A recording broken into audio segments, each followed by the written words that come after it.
Hi everyone, my name is Celine. I'm a dietetic intern with VeggieRx and Windy City Harvest, and today I'll be talking to you about some food safety tips. So some of the topics that we'll be talking about today include optimizing your health and safety while food shopping, storing, prepping, as well as cooking. And some of us may have already heard about some food safety guidelines, especially in the restaurant setting or when we're dining out, but it's just as important to remember these tips while we're making our own meals at home. So when it comes to food shopping, some of the things that we should look out for include use by, sell by, or best by dates on the labels, which we will be going over more specifically on the next slide. Any mold on produce, dents or bulges on canned goods, and lastly, any leaks from wrapped poultry or meats. And so different expiration dates, what do they mean? So the sell by date is a purchase date. So you want to buy these foods before that date from the store. The use by is a safety date. So you want to use those foods before that date. Now, some of you may have noticed a best if used by date, and that's not necessarily a purchase or a safety date. Instead, it has more to do with quality. For example, if you use it after the best if used by date, the flavor might be impacted or a little bit lessened. So it's important to mostly go by the sell by and use by dates if you're purchasing food or using the food that you've already purchased. Molds, bulges and dents in cans, and leaks in meats are all settings or situations in which foodborne pathogens can thrive. So bulges in cans, for example, can be an indicator of a bacteria called Clostridium botulinum, and that is the bacteria that causes the common foodborne pathogen botulism. So it is important to avoid purchasing any bulging or dented cans. But if, let's say, you buy a canned good and you accidentally drop it after purchasing it and it results in a dent, that would not be an example of possible botulism. So that would still be okay for you to eat. Here we see a moldy orange and then some meat or poultry that is leaking out of its package. Okay, so in terms of storage, the temperature danger zone may have been something you've heard about before. If not, it's anywhere from 41 to 135 degrees Fahrenheit. And this is the ideal temperature range for bacteria to grow and reproduce in. So if a food is sitting out on your countertop, room temperature definitely falls in the temperature danger zone. So you want to avoid keeping foods out on your countertop or just out in a room or outside for more than 2 hours, because that could give bacteria an opportunity to start growing and multiplying.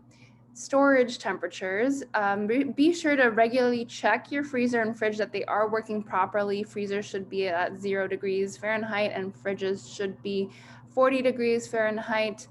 Also, just a quick tip to, again, avoid the temperature danger zone is to put away your food as soon as you get home from the grocery store. So again, just avoiding your food being out in the temperature danger zone for longer periods of time. And lastly, not all of us may know this, but not all produce needs to be refrigerated. So just some examples here of produce that doesn't need to be kept in the fridge are avocados, mangoes, papayas and pineapples, peaches, nectarines, plums, as well as onions, garlic, potatoes and sweet potatoes, and tomatoes. So you can always do a quick search of what absolutely needs to be stored in the fridge and what doesn't have to be stored in the fridge. So meat's shelf life in the fridge. Poultry can only last about 2 days in the fridge before it should be cooked. Poultry and fish, as well as ground meats. And then when it comes to pork, lamb, beef, and veal, those can last a little bit longer, 3 to 5 days before they should be cooked. It is really important to remember to keep meats on the bottom shelf of your fridge.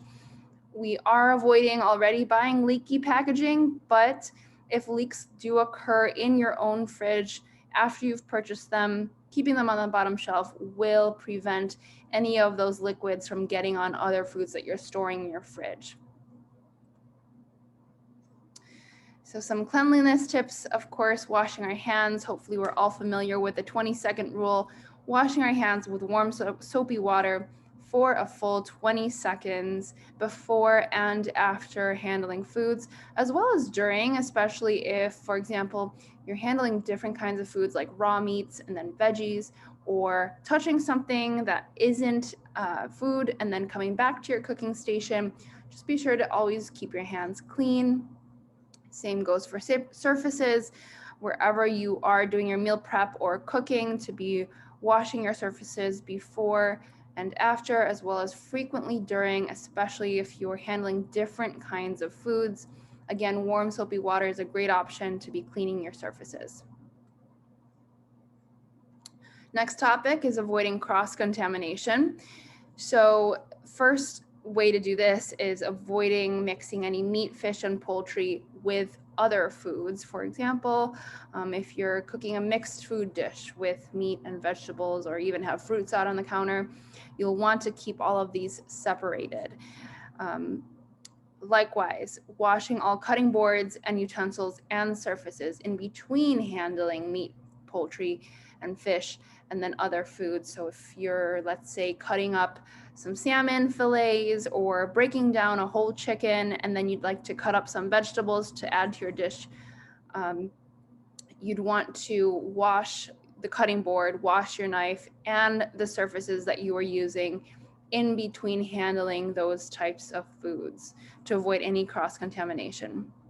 Next, be sure to wash your fruits and vegetables before chopping and even before peeling, which may not seem too obvious at first, but when we peel or chop fruits and vegetables, we could potentially bring inside anything that is on the outside or skin of that piece of food. So even before peeling, be sure to wash your fruits and vegetables.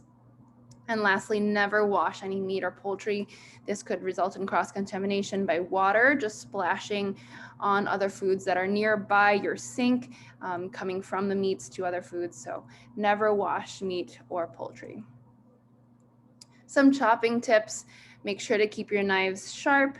Sounds pretty obvious, but dull knives can result in more injury by slipping.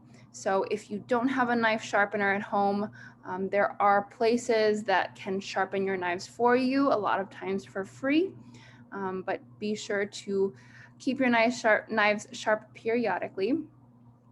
Chopping on a flat surface is also very important. So keeping your cutting board, first of all, on a surface that is as wide or probably wider than your cutting board. So nothing like near the sink or near the edge of your countertop where it could wobble. If you've noticed that your cutting board slips along your countertop, you can stabilize it with either a thin damp towel or some damp paper towels underneath. Some cutting boards actually have like a grip material on them, but if yours doesn't, that's an easy fix. That way your produce and your board won't be slipping around. And lastly, when you are chopping, form a claw-shaped grip in order to keep your fingers out of the way in case your knife does end up slipping. Here are some proper cooking temperatures for meats. So 165 degrees for poultry, 160 degrees for ground meats, and 145 degrees for non-ground meats and fish. And so these are some examples of different thermometers that you can use while you're cooking. I know that everybody may not have a cooking thermometer, and some can be very expensive, but all these three are within $10 to $17 each. And this could be a really useful tool to invest in, especially if you aren't sure of how to tell if meats are cooked just by looking at them. And if you want to also avoid overcooking them, you know, if you want to just overcook them to be safe and then it's not as enjoyable to eat, but you can always check them with a meat thermometer. Again, these three are relatively affordable and just very useful, and they'll last a long time. Thank you so much for listening today. There you have it, some food safety tips. As usual, remember to subscribe to the Windy City Harvest Veggie RX YouTube channel and to post any questions or comments below. You can also post any topics that you'd be interested to hear a little bit more about in any of our future videos. We'll see you next time. Bye.